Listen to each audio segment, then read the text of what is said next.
What does it actually mean to lose our creativity? This isn't just about crafting. It's our escape, it's our me time. It's the happy place we get to build for ourselves. And then, all of a sudden, it's gone. This happened to me recently. I was on a forced break, and when I was ready to craft again, I just didn't know where to start. I was out of ideas, but most importantly, I didn't have a place to go to when I needed to feel happy and nothing else worked.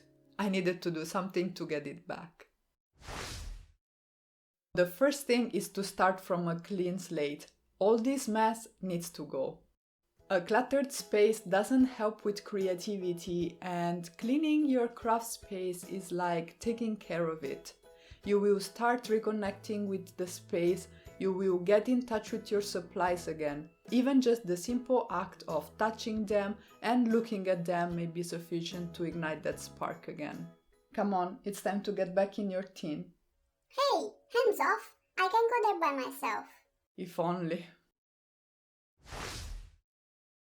It's funny how we think, I just need to find my motivation again and then I'll start crafting. How is that gonna work exactly when we are in a creative rut? You know what I think? In many cases, it's not motivation that leads to action. It's the other way around. It is action that leads to motivation. Of course, this is a hobby, so it needs to feel good. And to make it easier to start again, just start from doing the thing you love the most. Just do it for the sake of doing it. No pressure, just practice. Personally, my favorite thing to do is coloring. Rude! Okay, sorry, I'm just being honest here. So for my first craft session after the break, I printed a digital stamp and I just sat down and colored it with my favorite medium, which is alcohol markers. There really was no end goal, and that piece is not even a card yet. I just did it to get back in touch with crafting and see how that felt.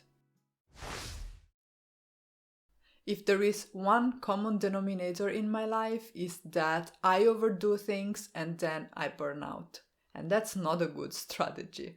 Just keep crafting a little bit at the time, and if it feels too much like a chore, just pair it with something else you like to do. I loved listening to audiobooks or watching Disney animation movies, so I just put my headphones on, start watching or listening, and colored in the meantime. If you're at the stage when you feel up for a complete project, just start from something simple, like a clean and simple card. You'll have just a few elements to tackle before you get that wonderful feeling of accomplishment that comes from creating something. And creating is what we do, it's what makes this a happy place. The more you craft, the more you will feel like crafting. You will feel your ideas flowing again, that inner spark is gonna shine brighter and brighter, and you'll have your happy place again. I missed you, girl. Aw, I missed you too. With those creative juices flowing again, I say it's time to start stretching those creative muscles. Actually, my friend KERRY has just the right video for you. Make sure to click and watch. She's gonna show you how to be creative with what you have, cause maybe we don't need more to create more? Let's find out.